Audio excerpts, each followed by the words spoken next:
어, 그간에 제가 설교를 어떻게 이렇게 끌고 왔는가 하면 그동안 예수 행전, 그리고 예수 어록, 그리고 최근에는 예수 사상 이렇게 하면서 그 복음서를 중심으로 해서 예수님의 발자취, 또 그 말씀, 이제 그런 거를 이제 더듬어 보고 있습니다. 그러면서 최근에는 고난주간과 부활주일을 지나가면서 그 부활에 대한 설교를 3번을 하고, 그리고 오늘은 마태복음 13장 넘어와서 비유의 말씀을 몇 차례 말씀을 드립니다. 그리고 이 비유를 끝낸 다음에는 그 요한복음 13장 넘어가서 그 예수님께서 십자가에서 죽으시기 전날 밤 제자들과 함께 최후의 만찬하시면서 하셨던 그 고별 설교, 그거를 자세하게 또 하나씩 더듬어 나가는 그런 시간을 가져야 되겠다라는 계획을 지금 갖고 있습니다. 이제 이 마태복음 13장은 이른바 그 비유장인데 그 몇 가지 비유가 나와요. 이 씨 뿌리는 비유, 또 밭에 감춘 보화, 그리고 물고기, 값진 진주, 뭐 그런 이야기들이 쭉 나와요. 그래서 이제 이 비유를 이제 하나씩 우리가 봐야 되겠고, 물론 이 말씀이 예수 어록을 얘기하면서도 한번 다루고 갔을 줄 압니다. 그리고 뭐 그 전에도 이 씨 뿌리는 비유에 대해서 뭐 한두 번 설교를 아마 했을 것 같고, 그러나 오늘은 이 똑같은 본문이지만 좀 다른 각도로 보려고 그래요.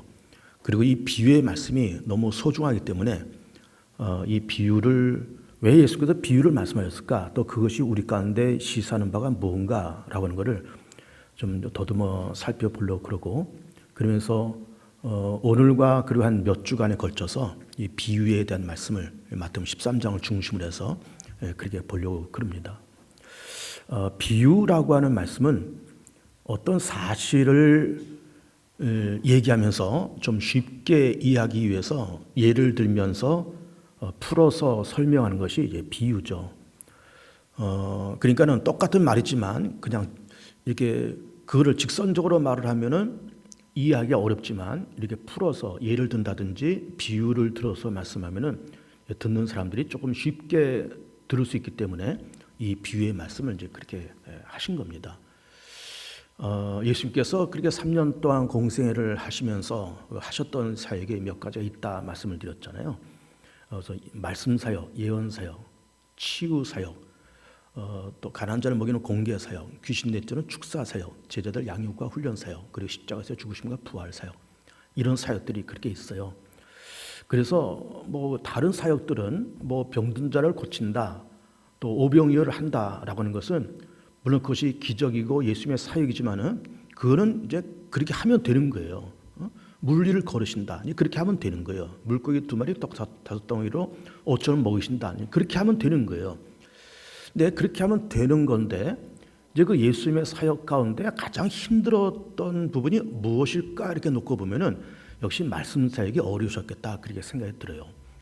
왜 그런가 하면은 예수님의 말씀은 하나님의 말씀이잖아요. 그리고 신령한 말씀이고 진리의 말씀이고 그리고 천국에 대한 말씀인 겁니다.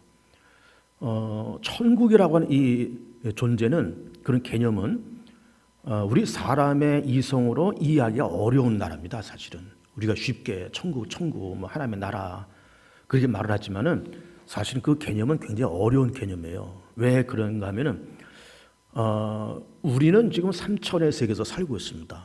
그렇죠? 이 차원이라는 말이 있습니다. 점과 선은 1차원, 면적은 2차원, 공간은 3차원이에요. 그래서 우리는 이 3차원의 공간 속에서 살고 있습니다. 그러나 하나님의 나라도 이렇게 3차원적인 공간일까? 그렇지가 않습니다. 4차원, 5차원, 6차원 그 이상의 차원 높은 세상이 하나님의 나라요, 천국인 겁니다. 그러니까 그런 고차원의 세계의 말씀을 3차원 세계에 살고 있는 인간에게 이걸 풀어서 말씀하셔야 되니까 그 말씀이 굉장히 어려우셨겠다. 이걸 풀어서 해석하고 말씀하시기가 굉장히 어려우셨겠다. 그렇게 생각이 드는 거예요. 차원 높은 말씀을 이게 하시려다 보니까 어려우셨겠다. 이게 얘기를 해보는 겁니다. 예를 들면 이제 유치원에 다니는 아이들, 어린이집에 다니는 아이들한테 고등 철학의 사상을 얘기한다. 뭐 아리스토텔레스의 사상, 플라톤의 사상, 뭐 니체가 갖고 어떤 사상, 그런 사상을 얘네들한테 가르친다. 어렵습니다. 그래 이 어려운 그런 그 고차원적인 말씀을 어쨌든 그 걔네들의 어린이들의 어떤 눈높이와 걔네들의 수준에 맞게끔 이거를 최대한 쉽게 풀어서 설명한 것, 이게 비유인 겁니다. 비유. 아주 쉽게 풀어서 그렇게 말씀하신 것이 비유입니다. 그런데 사실은 우리가 이제 천국이다, 하나님의 나라다 그러면은 고차원적인 세계라고 말씀드린 것 아니에요. 우리는 3차원 세계에 살고 있고 고차원적인 하나님의 나라입니다. 그런데 그 고차원의 세계를 인간이 이해하시는 3차원의 세계에 살고 있는 우리 인간의 이성과 인간의 지식으로 이해할 수 있게끔 말씀을 하시려다 보니까 굉장히 애로사항이 참 많으셨겠다 그렇게 생각이 드는 거예요. 근데 어쨌든 예수님께서는 그렇게 하나님의 말씀을, 하나님의 세계, 하나님의 나라를 우리 가운데 그렇게 말씀을 하신 겁니다.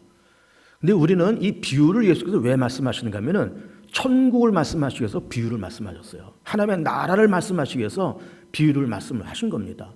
왜 그런가 하면은 조금 전에 말씀드린 것처럼 고차원적인 세계의 그 말씀을 저차원의 세계는 인간에게 말씀을 하시려다 보니까 가장 쉬운 방법을 찾았던 것이 비유의 말씀이셨던 거예요. 근데 우리는 이제 천국이다, 하나님의 나라다 이렇게 생각하면은 우선 이 천국과 하나님의 나라는 우리 인간의 언어로는 참 표현하기가 어려운 겁니다.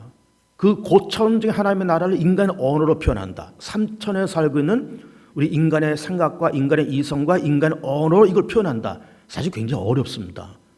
물론 우리는 이제 하나님의 나라, 천국 그러면은 이제 요한계시록에 나와 있는 뭐 황금길, 유리바다, 12진주문, 뭐 다시는 아픔이 있고 곡하는 것이 없는, 어둠이 없는 하나님께서 지배하시는 그런 나라, 그런 나라다 해서 그렇다라고 우리는 의심 없이 우리가 그 받아들이고 있지만은 사실 하나님의 나라는 요한계시록에서 말씀하시는 그런 개념보다도 훨씬 뛰어난 개념이 하나님의 나라인 거예요.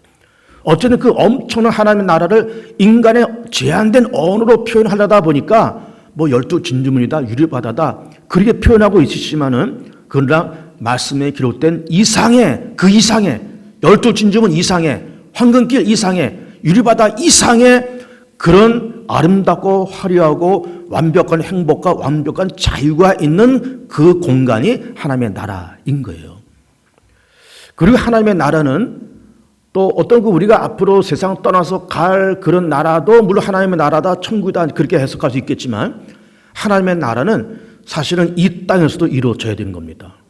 하나님의 나라는 하나님의 생각이 완성된 그 상태, 어떤 공간이 아니라 어떤 구체적인 어떤 삼천적인 공간이 하나님의 나라가 그렇게 생각하지 말고 하나님의 생각과 하나님의 뜻이 하나님의 정의가 완성되고 실현된 그 상태를 생각해도 이것도 하나님의 나라인 거예요. 예를 들면 우리 개인으로 놓고 볼 때 우리가 세상 살면서 참 힘들고 지치고 세상에 대해서 원망과 비관이 생기고 인간간의 갈등이 생기고 몸도 아프고 마음도 아프고 여러 가지 힘들어요. 힘들었을 때 세상을 비관하고 열등감도 들고 동시에 그러면서 어떤 극단적인 선택도 할 수가 있습니다. 그런데 어느 날 성령이 나를 감동해서 하나님께서 나를 만져오신 것을 내가 깨닫고 나의 허물과 잘못을 이실 직구해서 고백해서 용서받고 예수님의 십자가 사건이 나를 위한 사건인 것을 내가 믿고 영접하고 예수님을 주님으로 영접하고 고백하고 살아계신 하나님을 아버지라 고백하는 그 순간 하나님께서 우리 가운데 어떤 평화와 기쁨과 감사를 주셨다라고 그럴 때 그 상태가 바로 하나님의 나라인 거죠. 가정도 그렇습니다.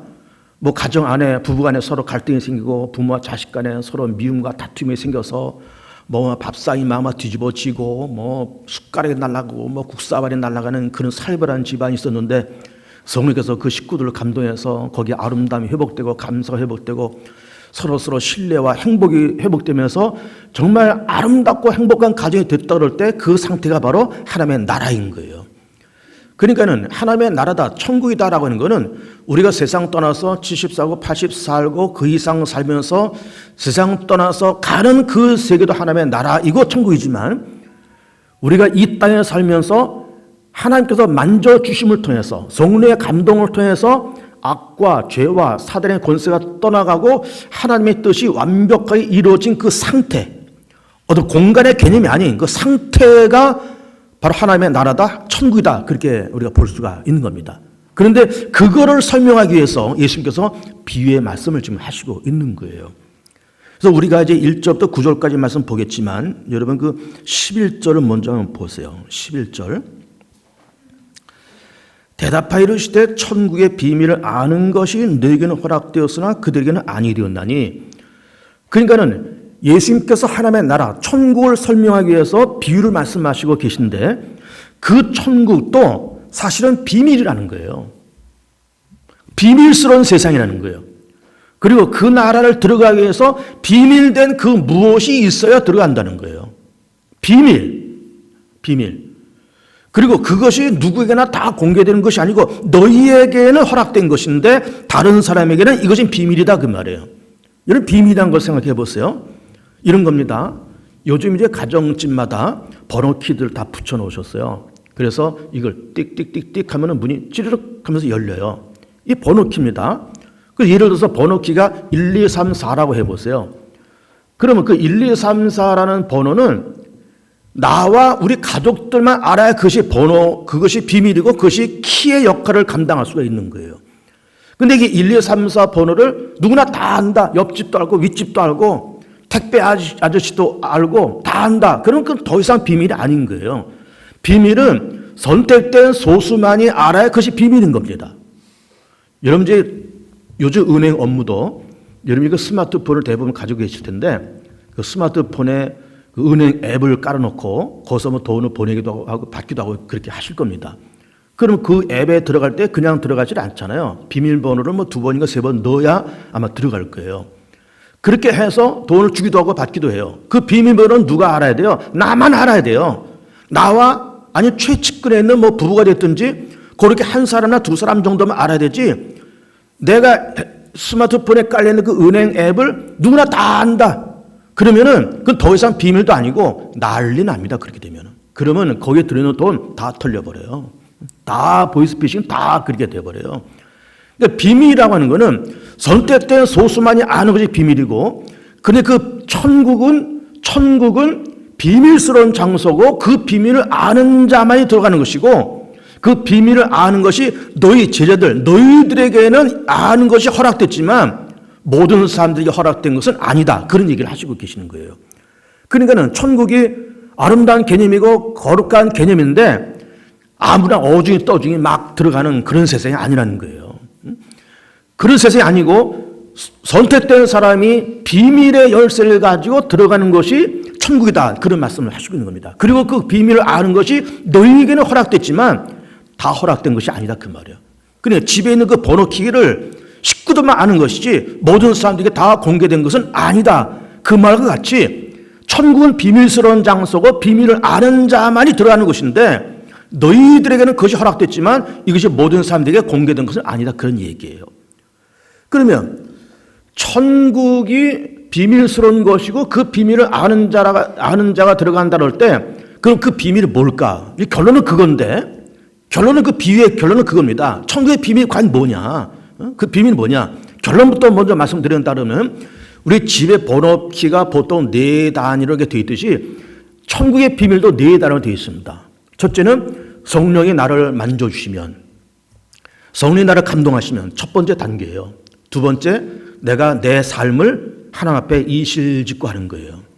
내 죄를 자복하고 회개하고 고통과 문제가 있으면 내가 다 얘기하고 기도 제목이 있으면 다 얘기하고 죄가 있으면 죄도 얘기하고 어려움이 있으면 어려움도 얘기하고 지금까지 한 번도 고백하지 않은 그런 죄가 있다 그럴지라도 그것을 다 하나님 앞에 고백하고 그래서 용서받고 세 번째, 하나님의 아들 예수께서 내 죄를 위해서 이렇게 십자가에 죽으셨다는 사실을 인정하고 주님으로 고백하고 네 번째, 살아계신 하나님, 창조주 하나님을 내 아버지로 아버지로 믿고 고백하는 이 네 번째 단계, 이런 네 단계를 거쳐서 그 비밀의 열쇠를 풀고 천국 들어가는 것이고 그 비밀을 모든 자가 다 아는 것이 아니고 선택받은 소수들이 알고 있고 그 비밀된 그걸 통해서 천국에 들어갈 수 있다라는 말씀을 지금 하시고 있는 겁니다.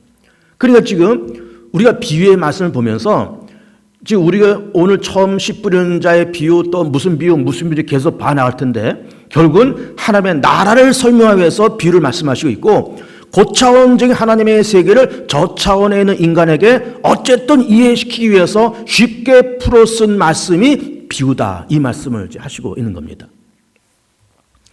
그런데 우리 이제 흔히 이 씨 뿌리는 비유, 사실은 이 씨 뿌리는 비유를 아마 오늘 처음 다루는 건 아닐 거예요. 제가 예수 어록을 얘기하면서 이 말씀을 한번 다뤘을 것이고, 그 이전에도 이 씨 뿌리는 비유를 아마 몇 차례 설교를 했을 거예요. 그러나 그것을 좀 다른 각도로 설교한다고 했습니다. 근데 우리가 이제 씨 뿌리는 비유를 전통적으로 어떻게 해석하는 거면 이렇게 해석합니다. 어떤 사람이 씨를 뿌렸다는 거예요. 근데 이 씨가 네 종류의 밭에 떨어졌다는 거예요. 첫째는 길가, 둘째는 돌밭, 셋째는 가시덤불, 넷째는 좋은 땅에 떨어졌다는 겁니다. 그래서 이렇게 길가에 떨어진 씨는 새가 와서 먹어버렸다. 그리고 또 돌밭에 떨어진 씨는 흙이 얕아서 뿌리를 내렸지만은 싹이 나지 못하고 곧 말라 죽었다.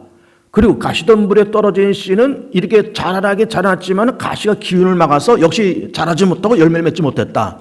좋은 땅에 떨어진 씨는 30배, 60배, 100배 그렇게 열매를 맺었다. 그런 말씀하시면서 그 이후에 예수님께서 그 네 가지 밭에 대해서도 또 설명을 하시고 계세요.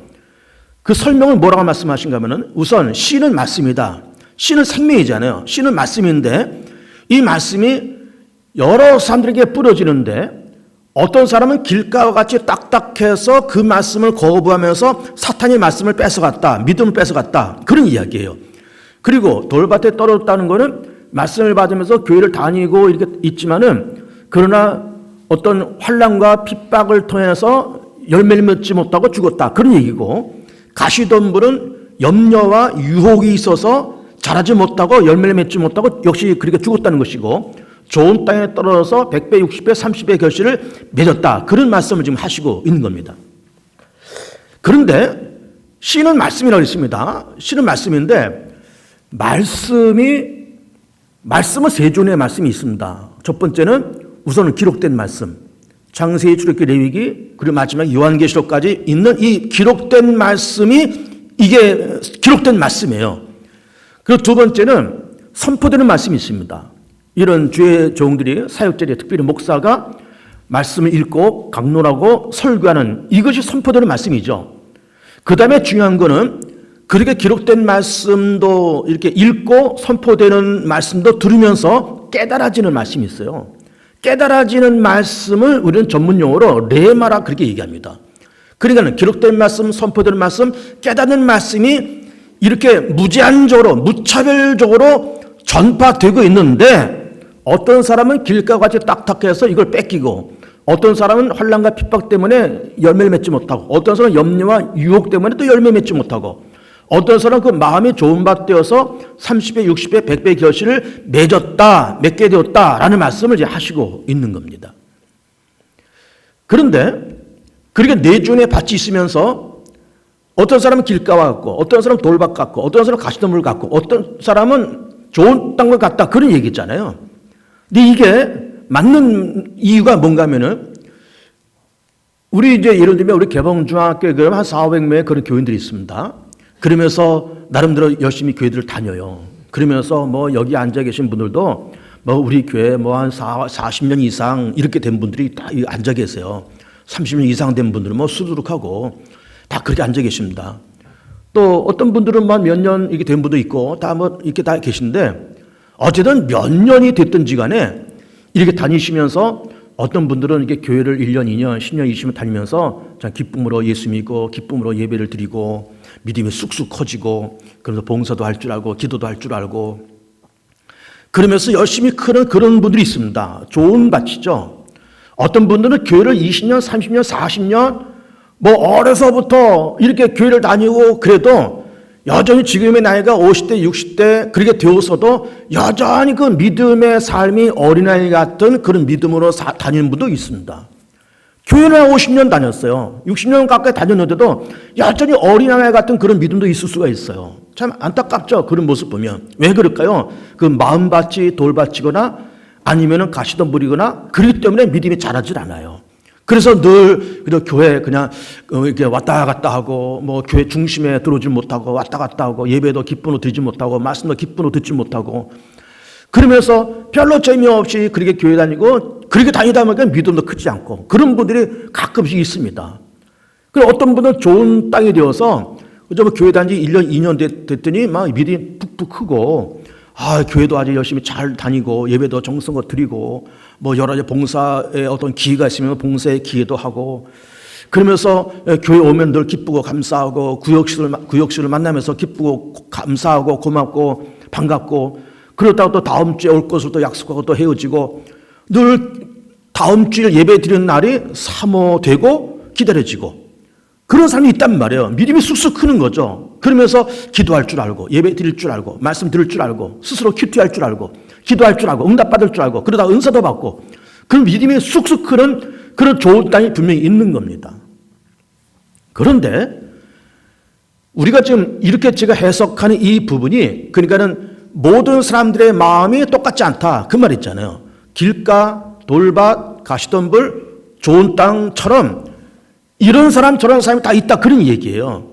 이것이 이 씨 뿌리는 자의 비유의 전통적인 그런 해석인 겁니다. 이런 사람도 있다 저런 사람도 있다 전통적인 해석인데 저는 오늘 이 말씀을 다시 설교하면서 다른 각도로 이 말씀을 보려고 합니다. 무슨 얘기인가 하면은 오늘 이 11절 말씀에 좀 전에 우리가 봤듯이 천국의 비밀을 아는 것이 너에게는 허락됐지만 다른 사람에게는 허락되지 않았다는 거잖아요. 그러면서 이 비유의 말씀이 뭐 씨 뿌린 비유가 됐든 밭에 감추인 보화가 됐든 결국은 뭘 얘기하는 걸까요? 천국을 얘기하는 거예요. 하나님의 나라를 얘기하는 거예요. 하나님의 나라를. 그러니까 이걸 이렇게 해석하려고 합니다. 우리가 세상을 살면서 예수님과 교회를 다니면서 수십 년의 인생을 살면서 우리가 마지막 도착해야 될 그 자리는 언제나 하나님의 나라예요. 이 땅에서도 내 마지막 가야 될 그 자리 하나님의 나라. 내가 세상을 떠나서 마지막 가야 될 그 장소 하나님의 나라예요. 그 하나님의 나라를 가야 돼요. 거기가 우리의 목적지예요. 거기에 우리가 가야 됩니다. 가는데 두 가지가 필요합니다. 첫째는 천국이 우리가 마지막 가야 될 그 자리지만 거기까지 가는 그 과정이 때로는 길가도 있고 때로는 가시덤불도 있고 때로는 돌밭도 있고 그렇더라 그 말이에요. 천국을 가야 되는데 돌밭이 있어요. 가시덤불도 있습니다. 그러니까 그리고 사단이 와서 새들이 와서 그 씨를 집어먹었다 그랬잖아요. 사단이 와서 집어먹는 일도 생겨요. 그런데 그런 길가와 가시덤불과 돌짝밭을 건너서 그거를 정복하고 넘고 뛰어넘어서 결국은 마지막에는 천국까지 가자. 하나님의 나라를 가자. 그 얘기를 하고 싶은 겁니다. 그 얘기를 하고 싶은 거예요. 그러니까는 목적지는 천국이요 하나님의 나라인데 과정에는 길가도 있더라 그 말이에요. 가시덤불도 있더라 그 말이에요. 돌짝밭도 있더라 그 말이에요. 이거를 타고 넘어서 거기까지 가자 그 말이에요. 그런데 우리는 이런 오해를 할 수가 있습니다. 무슨 오해인가 하면은 뭐 그냥 살다가 천국 가면 되지 뭐. 여러분 근데 그렇지 않습니다. 우리가 마지막에는 물론 세상 떠나서 천국 가야 되고 하나님 나라 가야 되지만 이 땅에서도 하나님의 나라를 만들고 경험한 다음에 가야 돼요. 여러분 이게 중요한 얘기입니다. 미안하지만 이 땅에서는 지옥처럼 살다가 나중에는 천국 간다? 이 땅에서 지옥처럼 살다가 나중에 천국 갈 사람이 글쎄 뭐 그렇게 갈 수 있을지는 모르겠습니다. 그건 장담할 수가 없습니다 진짜. 중요한 거는 내가 사는 이 현재 속에서 내가 80년 살고 혹은 건강하셔서 90을 넘게 사실지라도 이 땅에서 천국을 만들고 천국을 경험하다가 저 세상에 가야지 여기서는 살면서 지옥같이 살다가 나중에 천당 간다. 그게 무슨 의미가 있습니까? 그렇게 살다가 천국 갈 리도 아마 없을 것이고 그거는 건강한 인생이 아니에요. 천국을 만들고 경험하다가 저기 가야 되잖아요.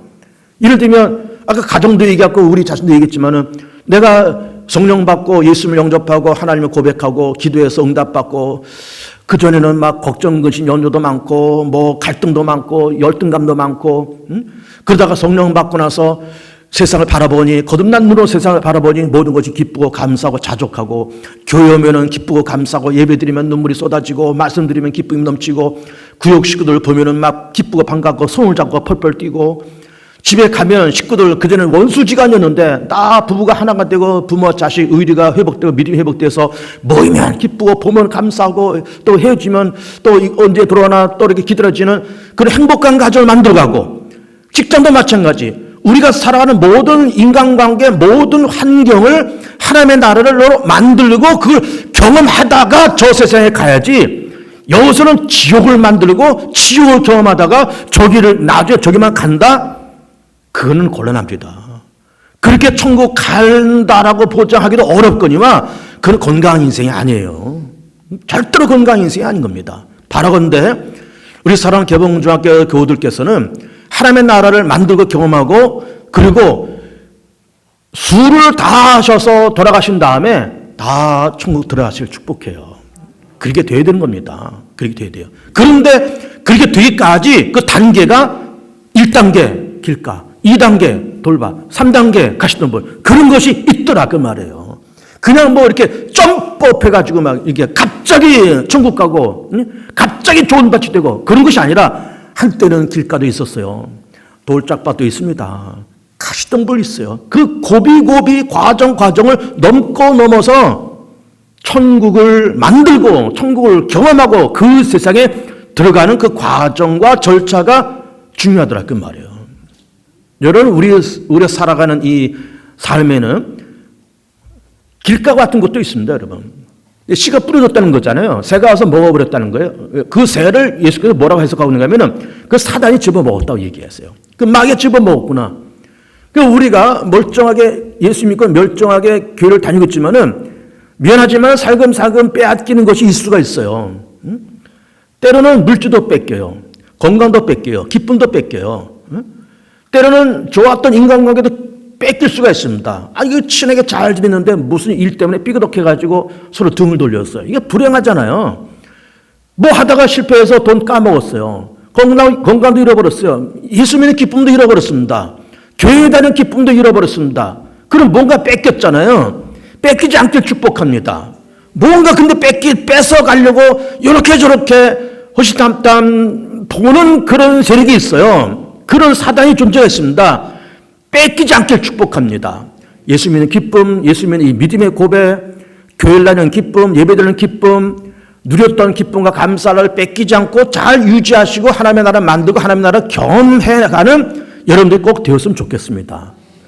두 번째는 돌밭이에요. 돌밭을 본문에서 어떻게 해석하고 있는가 하면은 흙이 얕다 있습니다. 그래서 뿌리를 못 내린다 있습니다. 그리고 돌을 어떻게 해석하고 있는가 하면은 핍박과 환란을 얘기하고 있어요. 핍박과 환란. 근데 이 핍박과 환란을 이렇게 놓고 보면서 그런 두 번째 단계가 있다는 거잖아요. 핍박과 환란이 있다는 거예요. 근데 이제 말씀을 보면은 성경에 이런 말씀이 기록되어 있습니다. 물을 경건하게 살려고 하는 자에게는 핍박이 온다는 거예요. 개역 개정판에서는 물을 경건하게 살려고 하는 자에게는 박해가 이 말이야 이렇게 말씀하고 있어요. 여러분, 그 말씀이 처음 들을 때는 별로 은혜가 안 됩니다. 이 세상에 경건하게 살면은 행복할 거야. 경건하게 살면은 다 복이 있을 거야. 그렇게 말하면은 아멘하고 이게 은혜가 될 텐데, 경건하게 살려면은 핍박이 올 걸 그렇게 말씀하고 계시는 거예요. 이게 참 마음에 걸립니다, 사실은. 경건하게 사는데 이게 핍박이 오냐 이게 왜 걸림이 오느냐 이 말이에요. 근데 왜 그런 줄 압니까? 예수 믿어서 우리는 참 경건하게 살려 애를 써요. 의롭게 경건하게 살려 애를 씁니다. 그런데 우리가 살아가는 이 세상은 경건치가 않은 세상이에요. 경건한 우리가 경건치 않은 세상에서 섞여 살다 보니까 환난과 핍박과 이런 것이 찾아와요. 이렇게 찾아옵니다. 예를 들면 이런 겁니다. 우리는 손가락이 5개입니다. 그렇죠? 왼쪽 오른쪽 손가락이 5개, 그래서 10손가락이 있습니다. 그럼 10손가락 있는 게 이게 정상이에요. 그런데 손가락이 6개 쉬는 사람들이 모여 사는 동네가 또 쳐보세요. 그럼 내가 거기 갔어요. 그럼 누가 정상이고 누가 비정상일까요? 그 동네에 가면은 손가락 6개 있는 사람이 정상이고 5개 있는 나는 이 비정상이에요. 내가 장애인이에요. 아유, 놀랍지 않습니까? 우리 세상에서 이렇게 살면서 세상을 등지고 살 수는 없습니다. 어쨌든 험한 세상이고 경건치 않은 세상이지만 어쨌든 이 세상과 부딪혀가면서 살아야 돼요. 죄 많은 세상이고 공중권세 잡은 마귀가 있는 그런 세상이지만 우리 세상을 버릴 수 없고 세상을 등지면서 뭐 산에 올라가서 뭐 굴 속에서 혼자 살 수는 없는 겁니다. 어쨌든 복잡하던 이 세상에서 어울려 부딪혀가면서 살아야 돼요. 그런데 부딪혀가면서 살려다 보니까 나는 경건하게 살려는데 내가 사는 세상은 경건치가 않은 거예요. 그러니까는 마찰이 생겨요. 아, 난 정상적으로 손이 5개인데 손가락 6개 있는 사람들한테 가니까 내가 비정상이에요. 내가 불구자예요. 이렇게 되어버리는 겁니다, 여러분. 여러분, 예수 믿는 분들이 이제 가정생활 하면서 아주 어렵고 힘들어하는 부분이 뭔가 하면은 이 명절 때 제사 드리는 것 때문에 힘들어합니다. 아, 우리는 제사를 그렇게 의미 있게 보질 않잖아요. 그냥 뭐 추도식을 드린다든지 아니면 제사를 드릴지라도 간단히 음식 차려서 그냥 부모님에 대한 회상하고 식구들끼리 뭐 기도하고 뭐 그래 뭐 이렇게 음식을 먹고 그러면 좋은데, 아, 우리나라가 유교 전통이 있어가지고 이거 다 지방 써서 붙이고요, 음식 다 차려놓고 막 의복도 이렇게 갇혀 있고 이렇게 절을 하고 막 그럽니다. 그게 이제 돌아가신 어른이 살아있는 그 귀신한테 하는 거잖아요. 이 세상 문화는, 유교 문화, 불교 문화는 사람이 죽으면은 혼백이 돼서 떠돌아다닌다는 거잖아요. 그 혼백이 돼서 떠돌아다니는 분을 좀 극진히 대접하자 해서 제사를 드리는 거예요. 우리는 그걸 인정할 수가 없습니다. 물론 돌아가신 어른을 고마워하고 그분을 기리고 그 돌아가신 날 모여서 형제들 모여서 뭐 이렇게 예배드리고 기도하고 음식을 나누는 그런 모습은 좀 좋은 모습을 볼 수 있습니다. 그러나 돌아가신 분의 귀신을 섬기고 그분에게 음식을 바치면서 절을 한다고 하는 이런 제사 문화는 우리 기독교 문화가 받아들이기는 참 어렵습니다. 이런 것 때문에 우리가 참 갈등이 많은 거예요. 그래요, 여러분. 그런 것 때문에 이렇게 부딪히지 마시고, 뭐 제사 드린다, 그러니까 뭐 큰 집에서 보통 제사 드리잖아요. 큰 집에서 와라 그러면은 이제 가긴 가세요. 가서 뭐 음식도 마련하시고, 그리고 뭐 절하고 그럴 때는 절하지 말고 옆에서 기도하시고, 끝난 다음에 식사하시고 기도해주시고 그러고 오면 됩니다. 그런 것들 딱 싸우고 더 이상 내가 이 집에 안 온다 뭐 그러지 말고 그렇게 가야 됩니다. 그러니까 이게 예수 믿는 우리들이 경건하게 살려고 그러지만은 세상 자체는 경건하지 않기 때문에 늘 부딪힘이 생겨요. 아까 그 오른손 손가락 얘기도 했잖아요. 저는 이제 그 시내를 다닐 때 이제 보통 이제 지하철을 타고 다녀요. 뭐 지방을 갈 때는 이제 뭐 승용차를 갖고 다니지만 서울이야 뭐 지하철 잘 연결돼서 또 우리 바로 여기 앞에 지하철 역도 있고 그래서 웬만하면 시내는 지하철을 타고 다녀요. 그러면 이제 지하철을 보통 타면은 대부분 역이 요즘에 에스컬레이터가 다 있습니다. 이 광명 사거리 역도 에스컬레이터 공사를 좀 하고 있어요. 에스컬레이터가 있어서 그걸 타고 내려가 올라가면 참 편안하게 다닙니다. 근데 이게 에스컬레이터를 타려고 보면 그 앞에 항상 문구가 있습니다. 뭐라고 문구가 되는가 하면은 뛰거나 걷지 마십시오 이렇게 되어 있는 겁니다. 그리고 양쪽에 있는 그 레일을 잘 잡고 뛰거나 걷지 마십시오 이렇게 되어 있어요. 그러면 뛰거나 걷지 말라고 하는 거는 이제 에스컬레이터가 보통 이렇게 똑같이 횡으로 이렇게 쓰다 보면은 두 사람이 같이 쓸 수가 있잖아요. 그러면은 어쨌든 왼쪽 오른쪽 이렇게 균형을 맞춰서 이렇게 타고 쭉 올라가고 내려가고 그러면 되는 겁니다. 그런데 우리나라가 언제부턴가 이상한 문화가 생겼어요. 오른쪽에만 서 있는 거, 오른쪽에. 왼쪽은 텅 비워놓는 거예요. 아마도 오른쪽에는 이렇게 서 있고 왼쪽은 올라가고 내려가는 사람들이 다닐 수 있게끔 그렇게 하기 위해서 아마 그런 문화가 이렇게 생겼는지 모르지만 이거는 지하철 공사가 요구하는 문화가 아닙니다, 사실은. 이게 이 에스컬레이터가 어쨌든 양쪽에 균형 맞춰서 이렇게 서 있어야 기계도 양쪽에 균형이 맞춰서 부하가 양쪽에 골고루 걸려서 잘 돌아갈 텐데 한쪽만 서 있으면은 이쪽은 과부가 생기고 여기는 부하가 덜 걸려서 뭔가 기계가 오작동하거나 편마모가 되거나 그럴 수가 있잖아요. 그리고 또 한쪽 벼르니까 여기를 쿵쾅쿵쾅 걸어서 올라가고 내려가고 어떤 애들만 뛰어가고 막 그래요. 그걸 하지 말라고 뛰거나 걷지 말라고 그렇게 써붙인 거예요. 그러니까는 이게 한쪽만 서 있는 거는 이게 비정상입니다, 사실은. 양쪽에 이쪽도 서 있고 저쪽도 서 있고 같이 서 있어야 되는 거예요. 근데 제가 이제 어느 날 지하철 타려고 이게 그 에스컬레이터 탔는데 이 한쪽은 벼 있잖아요. 내가 일부러 벼 있는 쪽으로 섰어요. 그리고 레일을 이렇게 잡았습니다. 그때 누군가가 뒤에서 쿵쾅쿵쾅 하면서 올라오면서 날 보고 좀 비켜주십시오 그래요. 그러면서 나를 쓱 지나가면서 내 얼굴을 쓱 쳐다보면서 올라가는 거예요. 그 모습은 뭘까요? 너 왜 다른 사람들은 다 이렇게 오른쪽에 한 줄로 서 있는데 너는 왜 거기 서 있어? 나 올라가는데 너 왜 방해해? 그런 뜻이잖아요. 그럼 나를 이상한 눈으로 쳐다보고 가는 거예요. 누가 정상이고 누가 비정상이에요 도대체? 그 사람의 눈에는 내가 비정상처럼 보이는 거예요. 그러나 정상은 양쪽에 똑같이 서 있는 게 정상인 거예요. 그리고 레일을 잡고 가는 게 정상인 거예요. 뛰거나 걸으면 안 돼요. 아니 참 답답한 게 지하철 공사에서 그걸 한 1개월이나 2개월 정도는 계도를 해서 한쪽만 서지 말고 양쪽 서서 이렇게 가라. 뛰지 마라. 걷지 말아라. 이걸 좀 계도를 했으면 좋을 텐데 우리나라가 민주주의가 너무 심해가지고요. 요즘은 계도도 잘 안 해요. 여러분 우리나라는 민주주의가 참 잘 되는 나라인데 지나치게 민주화가 너무 됐어요. 그래서 아예 공권력이 너무 없습니다. 그걸 좀 계도 좀 하지. 어쨌든 그런 일이 벌어지는 겁니다. 그래가지고 에스컬레이터를 타는 내가 오히려 비정상이 되고 날 힐끔 쳐다보고 하는 그놈이 정상처럼 그렇게 보이는 거예요. 그러니까는 내가 아무리 경건하고 내가 아무리 올바로 산다고 애를 쓸지라도 세상 자체가 비정상적이니까 세상 자체가 경건치 않은 세상이니까는 우리가 힘들어지는 겁니다. 거기서 박해와 핍박이 찾아오는 거예요. 박해와 핍박이. 요즘 예수 믿는다고 이렇게 핍박이 심한 시대는 아니지만 그래도 우리가 예수 믿는다고 해서 은근히 핍박도 올 수 있습니다. 우리가 예수 믿은 지 10년, 20년 이렇게 연수가 올라가면 좀 괜찮은데 연수가 좀 되면 이제 핍박이 찾아와요. 너 왜 예수 믿냐? 왜 교회 다니냐? 핍박이 찾아옵니다. 그런 핍박이 찾아와요. 나는 예수 믿고 좀 잘 살고 싶은데, 나 예수 믿고 경건하게 살고 싶은데, 나 예수 믿고 올바로 살고 싶은데, 나 하나님과 더불어 살고 싶은데, 이렇게 저렇게 오해와 핍박이 생겨요. 그 돌밭이 있어요. 그러나 그거를 건너가라 그 말이에요. 길가에서 사단이 집어먹는 거를 물리치고 예수를 물리치고 뺏기지 말고 돌밭에서 환난과 핍박이 있고 그럴 때 그거를 극복해라 그 말이에요. 그걸 넘어가 그 과정 넘어가라 그 말이에요. 1단계 길가, 2단계 돌밭을 넘어가라 그 말이에요. 3단계를 보니까는 가시덤불이고 가시덤불은 염려라고 얘기하고 있고 유혹이라고 얘기했습니다. 염려가 많습니다, 여러분.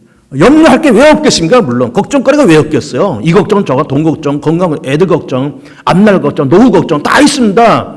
어느 사람이 어디 있겠어요? 그러나 우리에게 주신 그 특권이 뭘까요? 내려놓음과 맡김과 기도가 있잖아요.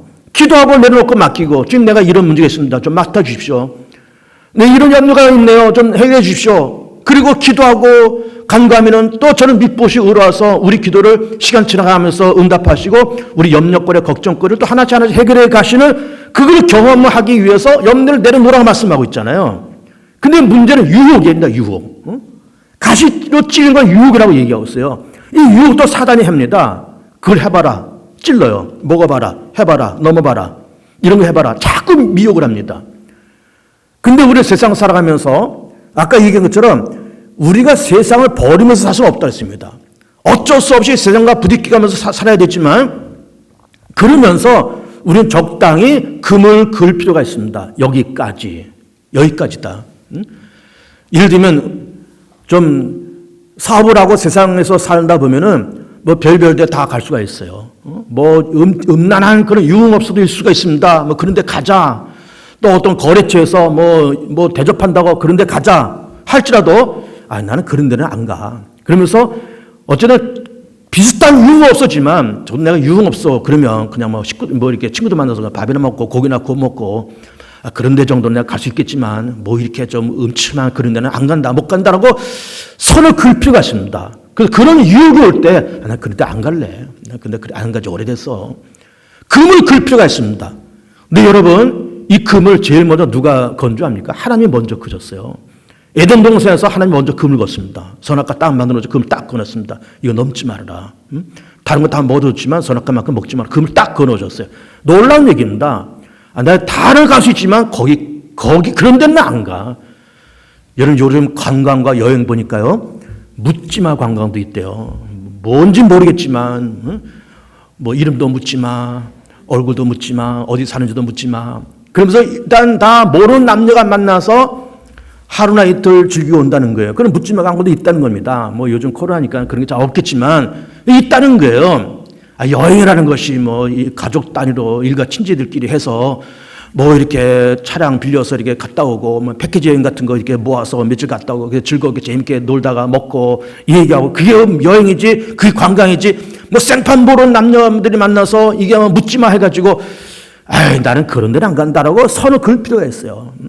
내가 식구들과 함께 지인들과 함께 뭐 설악산 놀러 가고 뭐 어디 놀러 가고 그런 거 할 수 있겠지만 내가 그런 거는 안 한다 하면서 선을 그을 필요가 분명히 있습니다.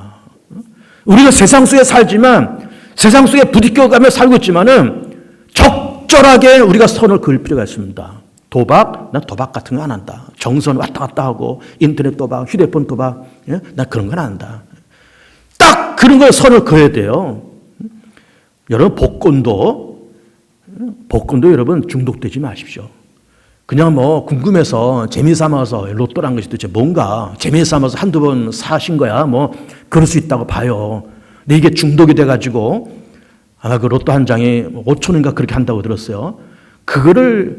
어떤 사람은 그거를 매주 10장씩을 매주 사는 분들이 있다는 거예요. 그리고 요즘 이 복권은 불경기 산업이 돼가지고 불경기가 될수록 이런 복권 사업은 성행을 한다는 거예요. 그래서 지금 로또가 사상 초유의 매출이 올라간다는 거예요.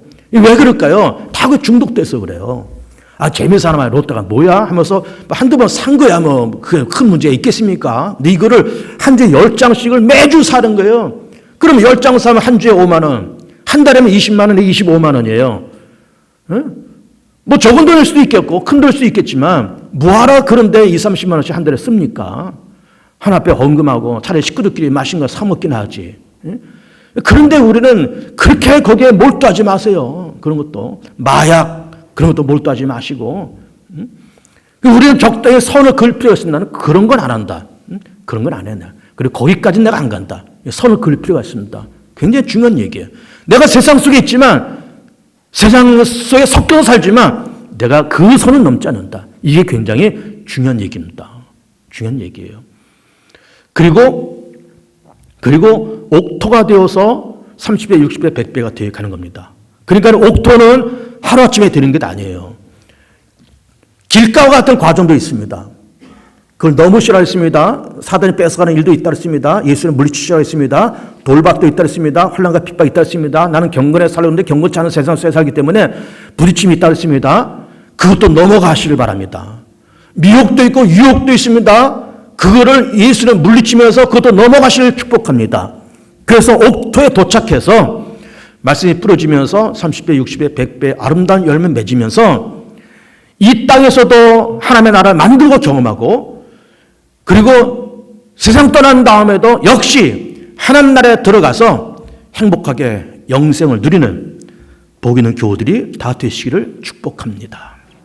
우리 합심해서 짧게 1, 2분